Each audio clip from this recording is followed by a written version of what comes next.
Todos los siglos, todas las voces, toda la memoria.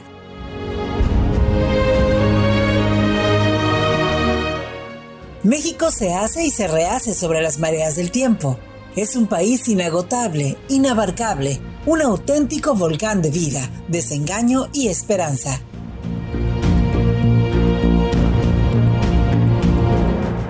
México, historia y leyenda, convoca los testimonios de lo real y lo imaginario, bajo el amparo de la palabra.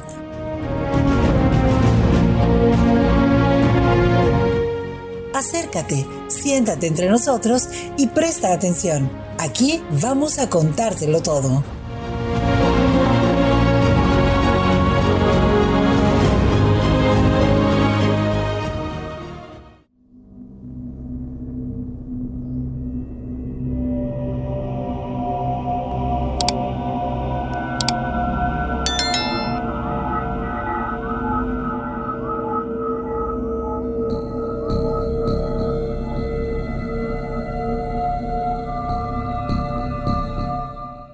Fundada en el año de 1545 con el nombre de Valladolid, la ciudad de Morelia se ubica en el conocido como Valle de Huallangareo, formado por un repliegue del eje neovolcánico.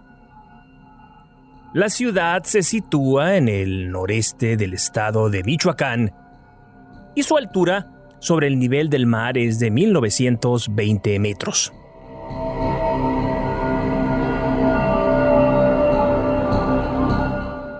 Ciudad de clima ideal, de escenarios naturales privilegiados y de un capital cultural a la altura de su historia.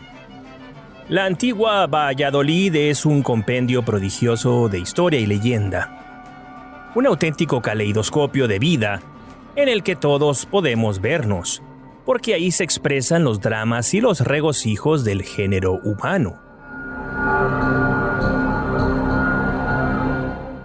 Es que esa es la condición de las historias, la de preservar el testimonio de lo vivido y lo imaginado. No creo que exista rincón de México, por remoto y olvidado que sea, en el que las voces de quienes ahí vivieron no queden como un eco persistente, renaciendo una y otra vez cada que uno de los descendientes de aquellos que fueron evoca y cuenta nuevamente las cosas que se dice sucedieron alguna vez. Esta historia tuvo lugar, pues, en la que hoy llamamos Morelia. Sucedió durante el siglo XVIII, más concretamente cuando el trono episcopal era ocupado por Pedro Anselmo Sánchez de Tagle, oriundo de Santillana, en España. Este obispo, recordado por su celo religioso, era conocido también por sus talentos comerciales, su buena cabeza para mercar productos y establecer alianzas con los hombres ricos de la región. Con brillantez y pragmatismo, supo entender que era menester aliarse con el poder económico para poder sufragar los enormes gastos que debía realizar mes a mes como encargado general de la diócesis. En aquel momento, cada una de las parroquias de la comunidad católica global se encontraba literalmente a su suerte debido a las enormes distancias con las metrópolis y los limitadísimos medios de comunicación existentes. La altiva Catedral de Morelia destaca por su frontis tripartito, así como por el estilo barroco propio de la época en el que fue construida. Detrás de la fachada, en la oscuridad de su interior, podemos ver con la fuerza de la imaginación cómo lucía en aquel remoto siglo.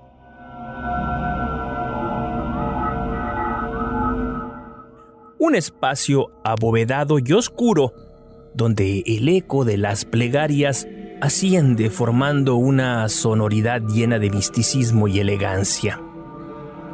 En las hornacinas humildes permanecen de pie los santos, muy rústicos y adornados con ropajes que la propia feligresía ha confeccionado. Vemos también a las mujeres enlutadas, postradas perpetuamente frente a un tabernáculo de madera en el que una flamita tiembla bajo la roja ampolla que la protege del viento. Escuchamos también de vez en cuando el aleteo de unas golondrinas que han hecho nido sobre el pobre pero digno presbiterio. Hay algo más. Algunos retablos de notable manufactura que se muestran temblorosos por la luz moribunda de las velas, como si por momentos cobraran vida y se elevaran por encima de aquellas bancas de madera y salieran por los vitrales para volver a su hogar eterno. Lo que no vemos, lo que no podemos ver todavía, se encuentra oculto en un cuarto que todos asumen es una simple bodega en la que se guardan algunos instrumentos de labranza. Es un cuarto con una puerta pequeña, tan pequeña que hace lucir ridículo el ruginoso candado que cuelga de ella, sosteniendo un pasador de hierro oscuro. Lo que hay detrás nadie lo ha visto, nadie salvo el propio obispo Pedro y uno de sus siervos más fieles, un mestizo de nombre Alvar. Ha llegado a la iglesia desde pequeño, consagrado como laico. Lo que hay en su interior, ahora lo sabremos. Durante su regencia, el obispo, que, como hemos visto, era hombre de talento para multiplicar los bienes materiales, ha ido acumulando en el interior de aquel recinto piezas de valor, incluyendo monedas de oro, joyería varia, copones, cálices y patenas venidas desde el viejo continente. Además, el hombre ocultaba en aquel lugar una cantidad enorme de monedas de plata de un real. Alvar había desarrollado un sistema de camuflaje que permitía mantener todo aquello escondido tras costales de cebada que simulaban ser el forraje de las bestias con las que contaban para faenar y para el transporte. Eran aquellos años sumamente convulsos. La corona no contaba con los hombres necesarios para garantizar la seguridad pública, sobre todo en los caminos. Por ello es por lo que continuamente se tenía conocimiento de bandas de forajidos que amenazaban a la población, sobre todo cuando era menester subirse a un carro para trasladarse a algún sitio fuera del casco de la pequeña ciudad. Los hombres de bien se organizaban frecuentemente buscando defender sus vidas y posesiones, pero aquello no era suficiente. Eran más siempre los facinerosos que irremediablemente se salían con la suya. Pues bien, un mal día de estos, una cuadrilla de ladrones se propuso robar la catedral. Ellos no sabían, por supuesto, de la existencia de aquellas ricas piezas, pero no se necesitaba ser un genio para darse cuenta de que muy probablemente en aquel lugar algo de valor se pudiera esconder. Así fue como estos ladrones optaron por un método menos intrusivo y violento de lo que se hubiera supuesto entre esta gente. Era del conocimiento popular que en una de las lomas del lugar, la conocida como la Loma de Santa María, se encontraba la entrada a un viejo túnel que atravesaba la ciudad y que tenía acceso al sótano de la catedral. Aquella boca de mina se encontraba cubierta por pesadas rocas y argamasa. Por ese motivo, aquel grupo de 4 hombres, liderados por un sujeto bigotudo, apodado el Indio Clavel, laboraron durante muchas noches hasta que pudieron encontrar una entrada al recinto. Una vez que lo consiguieron, durante una semana estuvieron explorando aquel túnel embovedado, repleto de murciélagos y demás alimañas. Ahí penetraron llevando antorchas hechas con ramas de castaño y tirones de manta embadurnados de brea. Las exploraciones les permitieron darse cuenta de que aquel túnel era en realidad una red de túneles muy compleja, en la que muy fácilmente podrían perderse. Así que fueron prudentes y tomaron el tiempo necesario para memorizar muy bien la ruta que los llevaría desde la Loma de Santa María hasta el recinto donde se encontraban los tesoros imaginados. Un buen día, el indio Clavel les informó a sus 3 compinches que el momento había llegado. Se reunieron junto a la entrada de la cueva, la cual habían disimulado con unas ramas. Revisaron el plan y después penetraron en aquel hocico de lobo. Lo que sucedería después era algo que superó por mucho sus fantasías más calenturientas. Después de mucho caminar, dieron con la puerta que daba hacia el sótano. No era muy difícil equivocarse porque habían tenido el buen tino de hacer un croquis durante sus primeras prospecciones. Con una barreta de acero, lograron desatrancar la podrida puerta, y así fue como penetraron a un recinto oscuro con un fuerte olor a podredumbre. No tardarían mucho en darse cuenta de que aquel lugar estaba cubierto de ratones muertos. Con el auxilio de las antorchas lograron percatarse que aquello no era sino una especie de celda pequeña con una suerte de puerta de madera en el techo. Aquello les llamó la atención, y como no había otra alternativa, utilizando la misma barreta lograron forzar aquella entrada que daba a un piso superior. Una habitación algo más ventilada y en la que muy pronto identificaron con cierta decepción un producto familiar: pastura. ¿Qué es? Fíjate bien. Le preguntó a un tal José Canario, quien había trepado hasta la pequeña habitación, el indio Clavel. Muchos costales de pienso, afirmó el hombre. El cabecilla del grupo, hombre recio y que nunca solía rendirse pronto, insistió. Mira bien, estoy seguro que ahí debe de haber algo. Y no se equivocaba. El indio Clavel permaneció en ese primer nivel, mientras sus 3 compinches exploraban el lugar. La risa, algo desaforada e imprudente, le hizo ver al líder que habían dado con lo que buscaban. ¡Shh! ¡Silencio!, dijo exasperado, haciéndoles ver que debían irse pronto. Así lo harían, llevando apenas unas cuantas cosas porque así lo había indicado el jefe. Al largarse, dejaron todo como lo habían encontrado y se retiraron lentamente, tratando de no hacer el menor ruido que pudiera alertar a Alvar, que entre sus funciones también se encontraba la de vigilar aquel lugar durante las madrugadas, sobre todo para evitar un posible incendio. Salió el sol y murió el día, luego volvió a salir y volvió a morir. Y así durante 7 jornadas, y del robo nada se supo.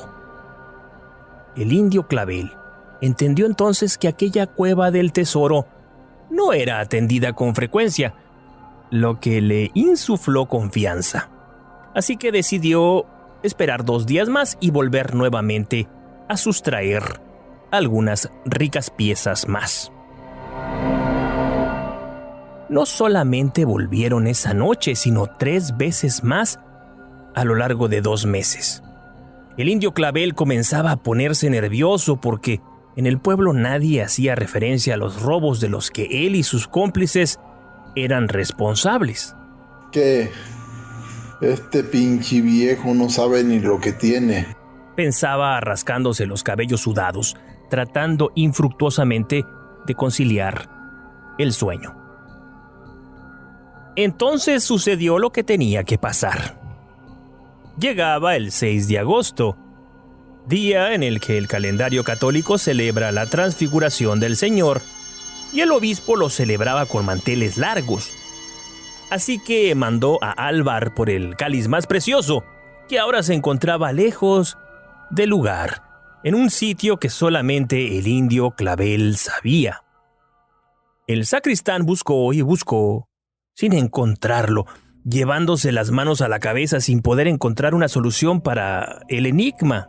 Rendido, subió a ver a don Pedro para informarle de lo sucedido. El obispo tampoco pudo creerlo y ordenó inventariar todo aquello. Se dieron cuenta entonces de que lo que habían perdido en esos hurtos que dieron en llamar los robos misteriosos era demasiado. El clérigo no sospechó jamás de su perro fiel, así que supuso que alguien lograba introducirse cuando ellos dormían. Le ordenó a Álvar velar en aquel lugar para evitar más hurtos. Además le indicó que no debería decir nada, que aquello debería quedar entre ellos dos como si se tratara de un secreto de confesión, que ni siquiera al cura párroco y los otros clérigos que trajinaban en la catedral deberían informarles. Álvar revisó palmo a palmo aquel recinto y descubrió aquella puerta oculta bajo costales de ixtle y paja. Una puerta que había permanecido ignorada. No se había percatado en todos esos años de aquella escotilla, y eso le hizo sentir culpable. Entonces lo comprendió todo y temió por aquellos intrusos, que imaginó feroces y armados. Le comentó aquello al obispo, quien lo autorizó para que se hiciera acompañar de 2 peones, a quienes les dirían que habían escuchado rumores de que un grupo de bandoleros pensaba atacar la catedral para profanar el sagrario.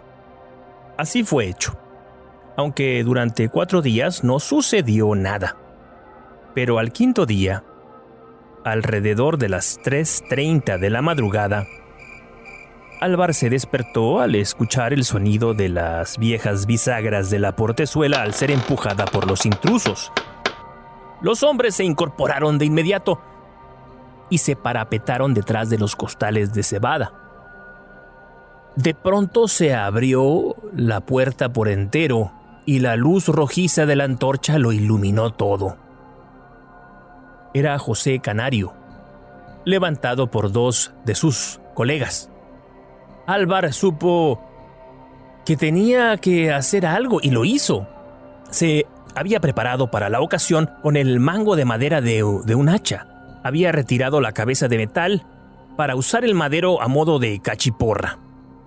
Apenas el señor Canario asomó medio cuerpo, el sacristán, con la fuerza de sus brazos de leñador experimentado, le dio la bienvenida partiéndole al menos en 4 partes el cráneo. El sonido seco del mango golpeando la cabeza del hombre asemejó el que podría hacerse golpeando una jícara con un garrote. ¡Ay!, lanzó un grito de dolor aquel desdichado mientras se venía abajo sobre los compañeros que lo detenían, con el rostro empapado en sangre. Lo maté, pensó Álvar, al momento en que comenzó a dar gritos como un loco. Los hombres que se encontraban en el lugar se lanzaron de inmediato hacia el recinto que se encontraba bajo sus pies, iniciando una loca persecución que involucraría a más personas. En su desesperación, Álvar dio por sonar la campana. Al poco tiempo, el cura párroco se encontraba en el lugar, así como 3 seminaristas que por entonces se encontraban sirviendo en la catedral. El obispo también fue avisado de inmediato y giró instrucciones para que lo mantuvieran al tanto de lo que fuera ocurriendo. Tras los 2 vigilantes que inicialmente salieron en loca carrera en persecución de los intrusos, fueron los seminaristas, el cura párroco y el propio Álvar, quien se abría paso entre las penumbras del túnel con una linterna de aceite, arrojando una débil luz. El eco de los gritos de aquellos hombres, el chillido de las ratas y el goteo constante de un venero subterráneo se amplificaban y salía el sonido por las entradas de aquella endiablada red de túneles. Entonces fue que sucedió lo inimaginable. La tierra comenzó a sacudirse mientras los perros aullaban y las gallinas hacían grandes aspavientos en los corrales. La gente del lugar se despertó y comenzaron a rezar de rodillas, implorando el auxilio del cielo. De pronto, así como empezó, el terremoto se detuvo, pero los perros siguieron aullando como si estuvieran oliendo la muerte. De los hombres que penetraron aquel túnel, no se supo nunca nada. Algunos soldados llegarían días después y revisaron las entradas de aquellos pasadizos. Incluso entraron a ellos desde la misma catedral, pero se toparon con un colapso insalvable. Fue en vano, así que dieron el asunto por zanjado y se fueron por donde vinieron. El tiempo, que todo lo destruye, termina por cubrir con los velos del olvido aquello que fue en su momento un hecho memorable, y no sería menos en esta ocasión. El ilustrísimo señor doctor don Pedro Anselmo Sánchez de Tagle, oriundo de la villa de Santillana en las montañas de Burgos y de la nobilísima casa del señor Marqueses de Altamira, colegial mayor en el de San Bartolomé de Salamanca, 2 veces diputado por aquella universidad por su colegio, fiscal e inquisidor de México por tiempo de 22 años, dignísimo obispo de la Santa Iglesia de Durango y actual de la villa de Michoacán. Murió el miércoles 27 de mayo de 1772, llevándose a la tumba el secreto de aquellas valiosas piezas que mantuvo a buen recaudo, aunque no resulta muy difícil suponer su oscuro origen. Lo que sí es un hecho es que del Indio Clavel, José Canario y los otros 2 nunca más se volvió a saber nada. El pueblo asumió, cuando la noticia salió a la luz, que habían encontrado justo castigo a sus fechorías bajo toneladas de piedra. Las malas lenguas, que nunca faltan, decían que lo mismo había sucedido con los clérigos sepultados por el repentino temblor, en el que algunos quisieron ver la intervención divina para señalar la simonía de sus elegidos.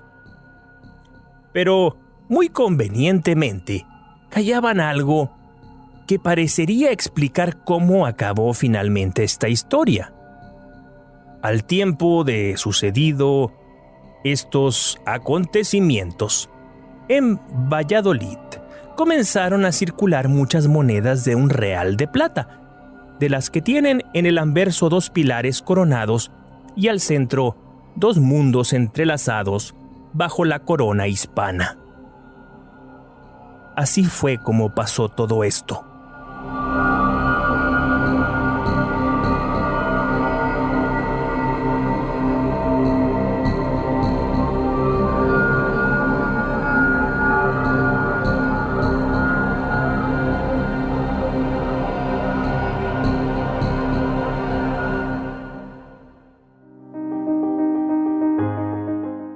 Esto fue México, Historia y Leyenda.